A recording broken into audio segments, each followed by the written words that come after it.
In high school, I was dating this boy and he effed all of my friends. I don't want to make this a hate page about all the people that I mess with and like what the hell they did to me. But listen, we're talking our shit today. So I was dating this boy who went to a different school than me. We didn't go to the same school. I'm a girl that believes, sadly, whoever I want, I will get. And this is someone that I've wanted for like 3-4 years, okay? So when I got the chance, I took it immediately. I don't trust people, but I really seriously trusted him. Like, I felt like there was no wrongdoing that he can do. At the same time, I was just looking for someone to give me that satisfaction of wants and needs. But there were so many red flags, and I just want to tell y'all, if there's a red flag, that is a sign right there, because I had like 8 of them, and I was just like, for one, I was never posted on social media, which, like, I'm not a big person that posts my relationship on social media, but I make it known that I'm in a relationship. Red flag 2, when I posted him on social media, that shit needs to be deleted ASAP. And I was just like, oh, he doesn't like being posted on social media, it's okay. Red flag 3 was always not appropriate talking. Like, it always had to be nasty in some sort of way. Like, you can have a, hey, how was your day? He was rude to my parents when he came over. Not like rude, but he was like, he didn't have manners. So he was like, yo, pass me that shit. And I should have known, bitch, don't ever talk to my parents like that ever again. That is literally a wish to right then and there. He never ever wanted to like go out in public. It was always like my house, his house, which I wasn't allowed at his house at the time, but he was allowed at my house and we had to be downstairs. This boy that was at my school told me that he was cheating on me, and I said, no, he's not. Like, you're lying, you're a liar, you just want to break us up because you want me. That was my mindset. Bitch was still Lulu. He came to my friend's house. He literally said, bitch, suck mine. And I was like, I was stuck. I was like, bitch, what do I do? My friend looked at me like, girl, if you don't do it. I was like, girl, take me home. Call my mama, please. So let's just stop there. This is where the tea gets a little hot. So I'm at my friend's house and this girl DMs me. And she's like, oh, do you and this person date? And I was like, yeah, like, why? And she's like, oh, we're going to the movies on this day. She wasn't doing it in a girl, I'm letting you know type of way. She was letting me know, like, bitch, I know you guys are together, but I don't give a fuck, and I'm gonna still mess with him type energy. So I was just like, wow, I was heartbroken. I called my parents. I was like, what the heck do I do? Like, he literally is cheating on me. I stay because he's my bestie and I loved him. Even though, like, you know, he would hang up on me and say that his mom was calling, but wouldn't call back for 5 more hours. As I'm talking, like, more of my friends about the situation, they're like, do you know that, this girl did the thing with him? Which was my friend at the time. And I was like, you're kidding. I am not a person that believes in lick backs, but this was a lick back that needed to happen. So I did do a lick back, and I don't regret it. I'm not talking my shit to, like, be mean or, like, be hateful or spiteful. I'm talking my shit for my girls to be like, if you're dating with someone and they cheat once, best believe they're going to do it again. I certainly just want all my girls good. If you find out that your significant other's cheating, oh my god, do not act crazy. If you act crazy, it's just going to make you look freaking psychotic. You're gonna come home, or you guys are gonna hang out and you're gonna do something real sexy, real nice, real good, real juicy for them. Well, however your significant other cheated, portray it as a different person. Be like, so my friend told me how this one person went to this party and was up on this girl and left with her and da-da-da. And if you have proof, be like, look, show them. Show them! God, I wish I was there. I wish I was there while you guys did it, because that shit would have been so, it would have been like, in the backseat, like, girls, we all been through it. You're not alone. I promise you. I love you. Am I the arsehole for buying my guy best friend his dream present and outshining his girlfriend in the process? Story time. Steve and I have been best friends since high school. We are now in our mid-20s and have been in long-term committed relationships. I feel like it's important to say that I have never ever had feelings for Steve, and he's never had feelings for me either. So ever since I've known Steve, he has been a watch fanatic. And a couple of months ago, he was shopping and he sent me a picture of this watch and said if I ever got this watch, I would die of joy. So very coincidentally, I was in the city and I stumbled upon this vintage watch store, and they happened to have the exact watch that Steve wanted. And this watch was expensive. Okay, do not judge me, but this watch was $2,500. But I decided to get it for his 25th birthday. To me, it was like all of the stars had aligned and this watch was in this specific store when I was there, so it just seemed right. Both me and my boyfriend both do really well financially, so this was just something we both decided to get. Fast forward, it's now Steve's dinner party and he opens his girlfriend's present first. She got him this really lovely crochet sweater and a book that he'd been wanting for ages, which I thought was super thoughtful. And he actually ended up opening my gift last. When he opened this parcel, he literally screamed. He then jumped over a lot of people and gave me a massive bear hug. It was so lovely to see him so happy. This man even cried, like tears. He even went on to say that it was the best gift that he'd ever been given. The whole time, his girlfriend Amy was just sat with a small smile and she was staring at me. So the next morning, I ended up getting a text from Amy. She basically said that although the gift was absolutely lovely, she thought it was a little bit out of touch. She admitted that Steve had mentioned to her that he wanted to get the watch as well, and she had been planning to get it for him. And the only reason she hadn't got it for him yet was because it was way out of her budget. And she then accused me of knowing all of this, and obviously I had no idea. She said that she thinks I only got the watch to rub it in her face that I can afford these nice things and she can't. My boyfriend is the only other person that knows about this conversation between me and Amy. Steve has no idea. So what do you think? Do you think I'm in the wrong here? I sold his PlayStation for about $2. I put his in air quotes because we don't agree on whose PlayStation it was. I bought the PlayStation before we started dating. I only played Minecraft and Crash Bandicoot and so on. I wasn't using it that often and wasn't really attached to it. He, however, loved that PlayStation and couldn't stop playing Fallout and Elder Something and God of War for hours at a time. Really killed my soul because I had to do everything, and I had to get up several times a night to ask him to come to bed. We decided we needed to start walking in the afternoon. We needed exercise. But whenever I got ready and went for a walk, he would back out and stay home to play games instead. I was getting really annoyed. One Saturday morning, I decided to walk to the nearby shop to get bananas. I invited him to come and he said no again, so I left. When I got home, he was annoyed that I didn't get him chips. This just set me off and I lost it. We had a huge fight. I complained that he doesn't work, pay for anything, or do chores, and then he reminded me that I owed him $2 for when I was short buying groceries for the house. It ended with him leaving to his mom after breaking up with me for being too naggy. He lived with me at the time. I was actually happy. In the week that he was gone, the work around the house was in half. The water and electricity bill was so much less, and I even had time to chill and do fun things. After a week, he wanted to talk and he told me he was giving me a chance to apologize if I wanted him to come back. I said no. I thought about it and decided we are better separated. He wasn't happy and said he wanted his $2 back, which I sent through post, lol. He contacted me again and asked when he can get his PlayStation. I said, I sold it for $2 to pay you back, and he lost it, saying I had no right to sell his PlayStation. I reminded him I bought it long before I met him, but apparently since I wasn't using it and he was the only one using it, it means it's his. The only reason why I wasn't using it was because I was doing all of the chores and never had time, and when I did have time, he didn't want to give me a turn. I didn't actually sell it. I just told him I did, but his mom contacted me and apparently he is really taking it bad. He has hours of saved games on it and it's a whole story now. So, am I the asshole? Should I come clean and just give it to him? I went to prison while I was at university. I studied a 3-year nursing degree, and during that time, for one of my student placements, I went to the men's maximum security prison. The university sent out papers asking for volunteers to volunteer to do a practical placement within the prisons.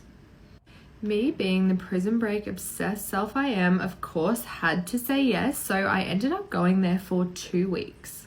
And boy did I see some interesting things. The university made it very clear that during our entire stay we would have a security and a prison guard with us at all times, which was super important for our safety. Initially, they were actually meant to be sending me to the female prison, but when I arrived on my first day of placement, I showed up and it was a really strange thing. As I arrived, all the guards and the placement officers seemed to laugh and they said, "We'll send this one to the men's prison." So right off the bat, I got a funny feeling and I just kind of felt out of sorts. Because I had pretty much got all my briefing in regards to the female prison and all my pre-reading and everything, I was mentally prepared to be going to the female prison.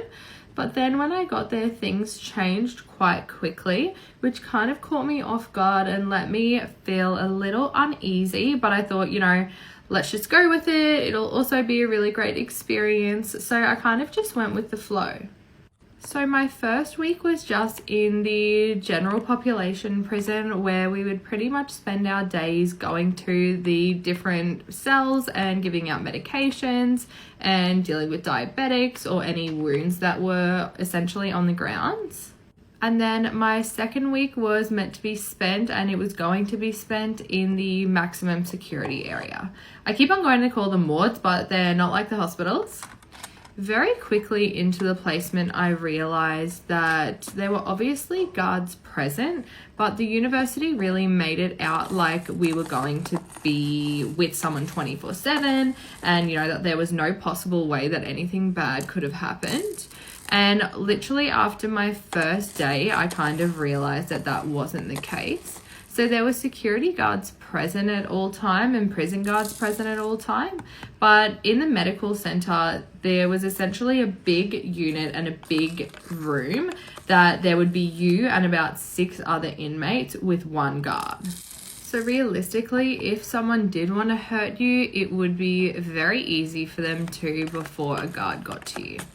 I would say probably the craziest thing that happened while I was there, we were giving out insulin shots for diabetics and just needles in general, and all of the sharps bins were in between the seats that the inmates would sit on.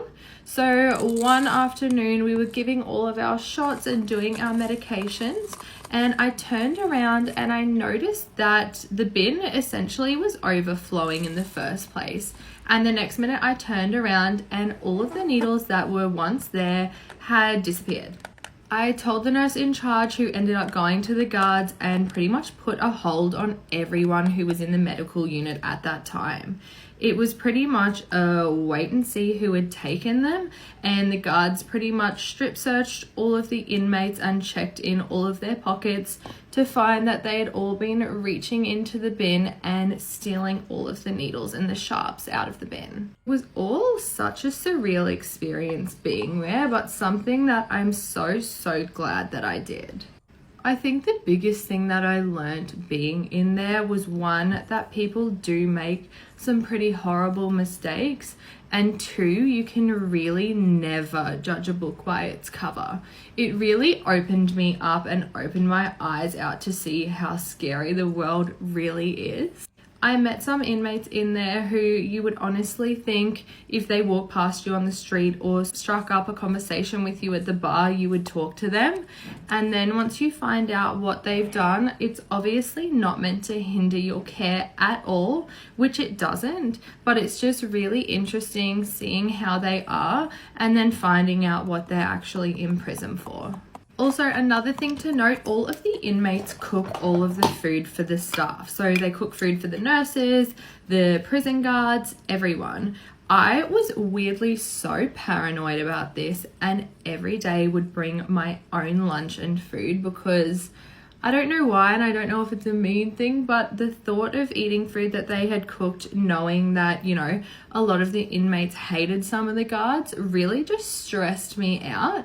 And I did go back into the kitchen one of the days as we were doing a grounds tour, and there was about 2 security guards to over 20 of the inmates cooking the food. So I just thought, what if they do something bad to the food and they think it's going to a guard and then I accidentally eat it? So I was really paranoid and I didn't eat a single thing of what they had cooked, which I was worried that it would come across rude, but honestly, I just did not care. So my first week was down in general population and nothing else too bad happened except for the needle stealing episode. And then I went into my second week in the maximum security unit, and this is where the scariest thing happened. So in maximum security, you really don't have contact with the inmates. All the medications and everything, you are with 2 guards at all times, and everything gets passed through the little grate and they take it from there. So you really have no face-to-face contact with them except through a tiny little window that they can look through. So because you're in the prison, you don't wear any name badges that say your full name or really any details about yourself. The only name badge I had on was one that said Chels. It didn't have my surname anywhere. No one would even call me by my full first name. So it got towards the end of the 2-week placement, and on my last day, I went into the maximum security unit and I handed one of the inmates the last lot of his meds before I headed off and I wasn't to return.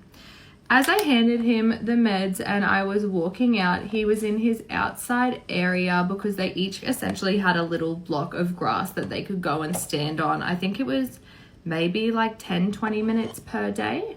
And as I was leaving the unit with the 2 guards and the other nurse that was with me, the inmate said, "Bye, Chelsea Sherrod Smith, I will see you when I get out." And I immediately stopped and my stomach dropped. To this day, I have no idea how he knew my full name. The guards and the other nurse assured me that he had gotten a life sentence, so he wouldn't be out anytime soon. But it was just really scary knowing that he had somehow gotten all of my details. Maybe not all my details, but at least gotten details as far enough to know my full name. So that really did rattle me, and I thought about it for a few days when I left, but then I kind of just forgot about it. I also meet another really interesting man when I was in there, and he would come in daily for his meds and we would just get chatting. After about the 3rd or 4th day talking to him and getting to know him, he did tell me what he had done, and I was honestly shocked.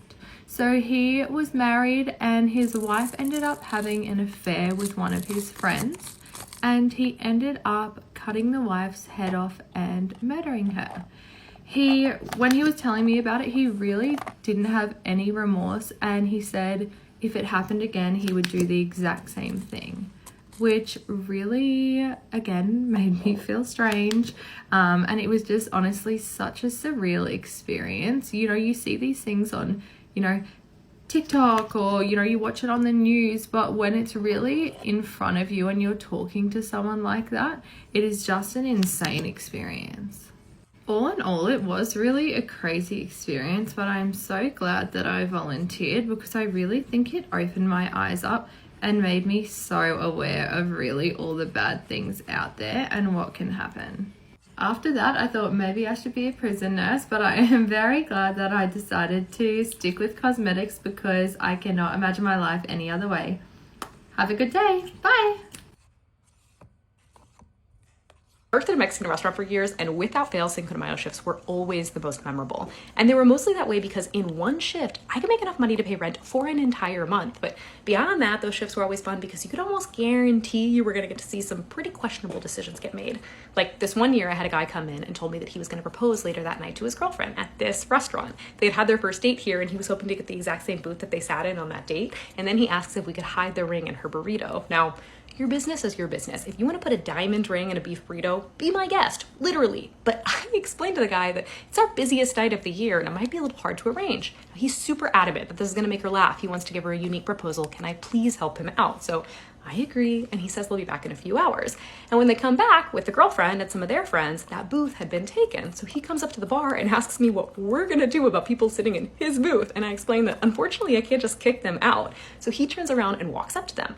Not really sure what he said, but they all start smiling and nodding, and they end up giving this guy their booth. So anyways, his plan is now in motion. And when they order, I bring the ring back to the kitchen to put it in the burrito. So a little while later, I'm in the bar making my millionth pitcher of margaritas that day, and I see that their food is delivered, and I make eye contact with a guy from across the restaurant, and he smiles and gives me one of these, and everybody starts eating. Now, as soon as I can, I go check on them. Spirits are high, the girl's really enjoying her burrito, but the guy has barely touched his food. I have a bunch of customers, so I can't stick around, but I give him one of these and then leave them on their way. Now, maybe 30 minutes later, I come back to check on them, and her plate is completely empty. And I look at the guy, and he looks at me, and then the girl is like, "What is going on? You guys have been giving each other looks since we got here. Are you hitting on him in front of me?" So he jumps in and just blurts out, "You swallowed your ring. I was gonna propose. That's why I've been so nervous all night." And she's like, "What?" And then he explains the whole thing. And she does start laughing, just like he said she would. And she apologized to me and then to him, and then says, like, there's nothing really she can do but wait for nature to take its course. And she's right. So the cat's out of the bag, everyone laughs about it and starts to relax. And the guy finally starts eating his burrito. But the thing is, as soon as he takes a bite, his facial expression changed. And I realized their burritos had been switched. Now this guy is choking on the ring, and she thinks thinks it's a bit, so she's laughing. And then she realizes it's not a bit, he is choking. So she starts screaming, and his friend jumps up and starts hitting this guy's back, and almost immediately the guy like coughs up the ring. Now all eyes are on what's happening, and that group that had vacated their table starts a round of applause, and the whole restaurant starts cheering. They ended up buying like everyone a round of margaritas. And by the way, someone in that group was filming the whole thing, so this footage is out there somewhere. Anyways, to be honest, I can't really remember if she said yes. I think she did, but I think about them whenever I have a burrito. And I hope wherever y'all are, you're doing really well and that you have margaritas and burritos on your anniversary every year. I have adopted a 25-year-old, and if you're confused, so am I.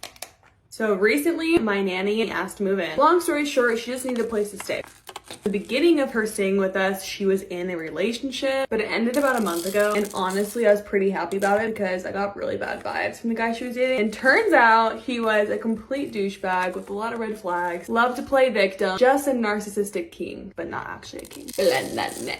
Anyways, the reason why I say adopted a 25-year-old is because now I feel like I'm a mother to a teenager. I am constantly checking her location, wondering when she's gonna get home, waiting up for her. I watch a lot of true crime and I have to make sure my girl's walking through that door at night. So I'm literally acting like a worried mother every night, checking my house's cameras to see if her car is in the driveway, which in a way poses a threat to my safety because I can't turn my alarm system on until she walks through those doors. My girl is going on a lot of dates. She'd be going out a few times a week. Don't get me wrong, I'm super happy because I want her to find a guy who actually treats her right, but I didn't know it was gonna cause me all this distress. Because, you know, I am a girl's girl. I have to make sure my nanny and friend is coming home safe. And if I'm not vetting these guys beforehand, how will I know if they're not the freaking murderer themselves? And now I'm over here acting like her mother. I'm like, what were you doing last night? Who are you with? Why'd you come home so late? Tell me why I want to give her ass a curfew. Which obviously I would never do. But it's a scary world out there. So that is my current situation. So if you have any advice, let me know. Am I the asshole for not wanting my boyfriend to use when he doesn't want me to use a I'm not telling him not to use one to be spiteful because he doesn't want me to use a At the beginning of our relationship, we both agreed that we're uncomfortable with each other using toys. I don't like the idea of him using a tight plastic replica to get off. He doesn't like the idea of me having a replica to use on myself, especially if it's larger than him. We agreed and said we wouldn't use them. Fast forward to now, and I find a hidden away in his closet. I wasn't snooping. We are moving in together and I was helping him pack. I confront him and he admits that he really likes using one. I tell him that even though I'd love to use it during my alone time, I don't because of his feelings. I feel completely disregarded and disrespected, and also upset that he takes so much joy in pleasing himself with an object. He said he sees it being unfair, so I can now use it if I want. I still don't want him to use a though. I keep having thoughts on if it's better than my own anatomy. Am I the asshole? No. As of recently, the biggest red flag in a girl for me is if she does Pilates. So a couple of months ago, I was seeing this one girl, you know, just casually hanging out, when one day she goes like, Tony, you're always at the gym lifting weights, but why don't you try something new and come to my Pilates class? Like, I've been doing it for 2 years, and I think you would really like it. And my first reaction was like, the fuck is Pilates? That sounds like some kind of Mediterranean dish. And she's like, no, it's a workout class, and you would really enjoy it. It's actually really tough. So I'm like, sure, whatever. And the next day, we drive over in her car to this Pilates dojo, or whatever the fuck they call it. And we walk inside, and it was like 5 minutes before the class. And I'm not kidding, there was like 50 girls getting ready for the class. And there's no men. So of course all of them are looking at me like I'm some kind of gorilla at the zoo, like why the fuck did you step into our temple kind of vibes. And the craziest part was that the girl that I was with, the second we stepped in, started pretending like she didn't even fucking know me, okay? She didn't introduce me to anybody, she just walked directly over to some girls and started talking to them. So then the class starts, and, you know, the teacher is making us do all these different types of workouts with all this different type of equipment. And it was actually quite fun for the first 40 minutes. And by the time we got to the end, with like 15 minutes left, she's like, let's do some breathing work, okay? She's like, everybody close your eyes, you know, be perfectly still, and start breathing, and hit this pose that she showed to us. So it's super quiet in the room, and there's like 50 of us, right? When suddenly I hear a very, very loud fart. And of course, it wasn't me. It had to be one of the girls because, like I know if I farted or not. But the second I opened my eyes, because, I was quite shocked, I see the entire swarm of all of these females staring directly at me. Because, of course, who else could have done it except for the dirty piece of swine of a man that joined our temple out of nowhere without invitation, right? And I got embarrassed even though I didn't do it, and I started looking at the ground for the next 10 minutes before the class was over. And the second it was over, I sprinted out of the classroom, out of the building, and was waiting outside for the girl that I came with. And she shows up like 5 minutes later, and we get inside the car. But before she turns the engine on, she looks at me and she's like, "Tony, I have a confession. It was actually I that ripped ass in that class because I thought it'd be funny because everybody would think it's you." And I look at her and I'm like, "I think we should see other people."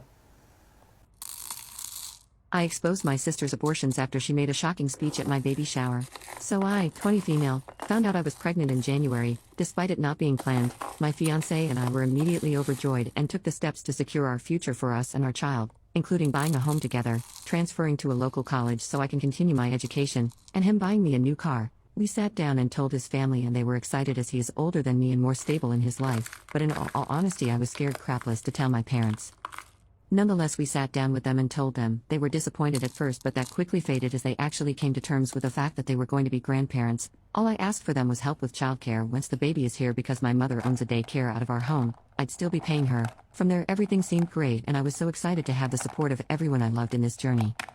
Well, last Saturday, my fiancé's sister-in-law and my cousin planned a combined baby shower for both of our families, and hosted it at my fiancé's grandparents' home, as they have many acres of land. It was a beautiful fairy-like themed party for my baby girl, and I was so thrilled for it. Family and friends from out of town traveled to come, including my older sister, who we'll call Emily, 25 female. Emily and I have always been close, but our relationship grew a bit more distant when she moved across the country, and when I started dating my now fiancé, she does not like our age difference. Still, I was so excited to have her there, as I hadn't seen her in a while and knew she was looking forward to seeing the family, as she had been struggling with her personal life recently.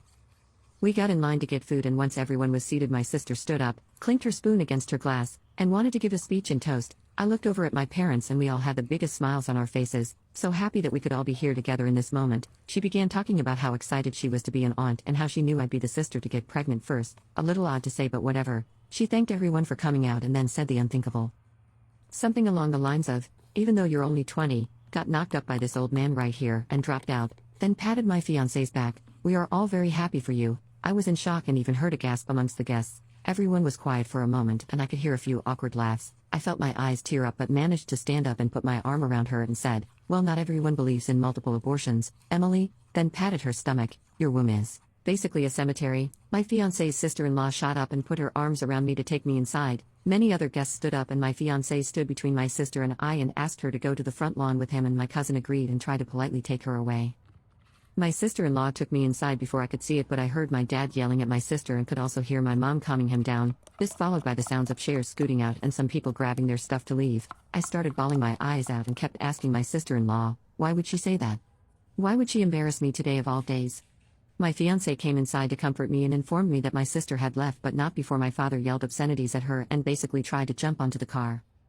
My parents then came in slamming doors and yelled at me, "What in the world is wrong with you?"